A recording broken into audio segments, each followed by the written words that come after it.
Proklamasi. Kami, bangsa Indonesia, dengan ini menyatakan kemerdekaan Indonesia. Hal-hal yang mengenai pemindahan kekuasaan dan lain-lain diselenggarakan dengan cara saksama dan dalam tempo yang sesingkat-singkatnya.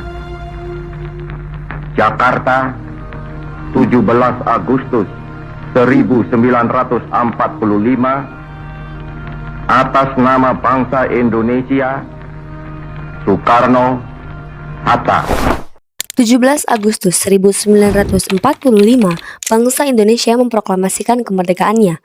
Tapi, tahukah kamu, perjuangan sesungguhnya baru dimulai setelah naskah proklamasi dibacakan. Di tengah keterbatasan teknologi, ancaman tentara Jepang, dan luasnya wilayah Indonesia, menyebarkan berita kemerdekaan bukanlah hal yang mudah. Ini adalah kisah heroik di balik penyebaran kabar gembira itu. Kisah yang penuh dengan kecerdikan, keberanian, dan tekad tanpa kompromi. Peran wartawan dan radio rahasia. Segera setelah teks proklamasi selesai dirumuskan, Muhammad Hatta memberi tugas penting kepada BM Dyah. Pesannya jelas, perbanyak teks ini dan sebarkan ke seluruh dunia. Namun, tantangan besar menghadang, tetapi rakyat Indonesia tak pernah menyerah. Teks proklamasi berhasil diselundupkan ke tangan Waidan B. Palenwen, kepala bagian kantor berita Domei, yang saat kini Antara. Ia menerimanya dari wartawan Syahrudin, lalu memerintahkan Markonis Radio, Fuz, untuk menyiarkannya setiap 30 menit, sampai siaran dipaksa berhenti pukul 4 oleh Jepang. Jepang berusaha membungkam siaran ini dengan menyatakan berita proklamasi sebagai kekeliruan. Bahkan pada 20 Agustus 1945, kantor berita Domei disegel. Tapi para pejuang justru semakin kreatif. Mereka menyelamatkan peralatan radio dan membangun pemancar baru di Jalan Menteng 31 dengan kode panggilan DJK-1. Dengan semangat pantang menyerah, para teknisi radio seperti Joseph Ronodipuro, Sukarman, dan kawan-kawan terus menyiarkan berita kemerdekaan ke seluruh Jawa dan luar negeri. Bahkan siaran ini sampai ke Singapura, Inggris, dan Amerika Serikat.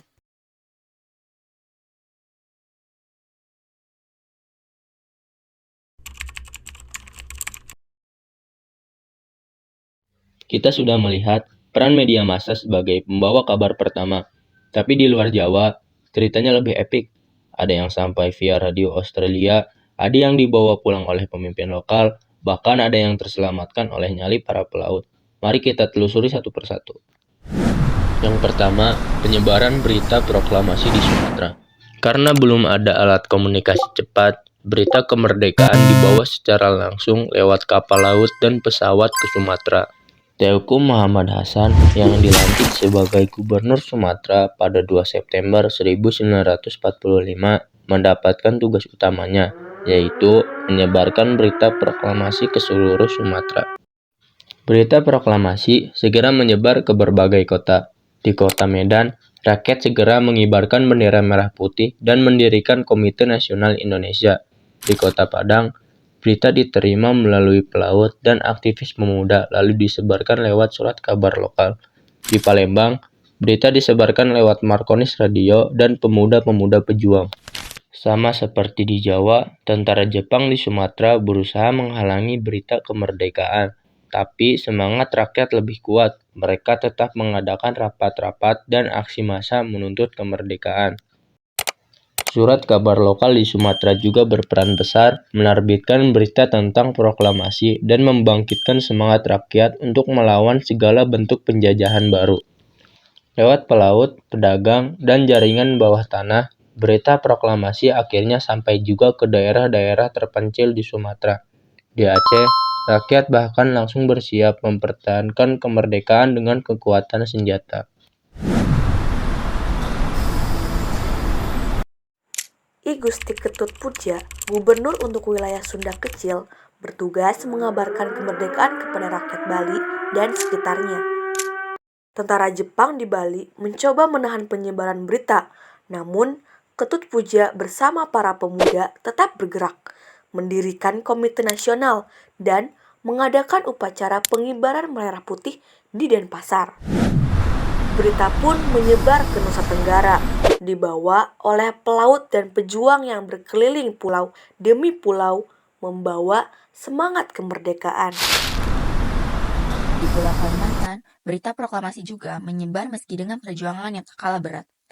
Pangeran Muhammad Nur, Gubernur Kalimantan, bertugas menyebarluaskan berita proklamasi ke seluruh Kalimantan. Kalimantan yang luas dengan banyak sungai membuat penyebaran berita bergantung pada pelaut, para guru, dan jaringan pemuda di kampung-kampung. Kalimantan, dengan segala keterbatasannya, tetap menjadi bagian dari kobaran api kemerdekaan Indonesia.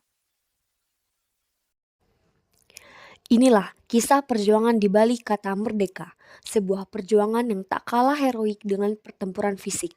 Meski Belanda baru mengakui kemerdekaan Indonesia pada tahun 1949, bagi kita 17 Agustus 1945 adalah hari di mana bangsa ini berdiri tegak menyatakan kepada dunia bahwa Indonesia merdeka. Mari kita ingat selalu kemerdekaan ini bukanlah hadiah, tapi hasil perjuangan tanpa lelah. Semangat mereka harus terus hidup dalam diri kita untuk Indonesia yang lebih baik.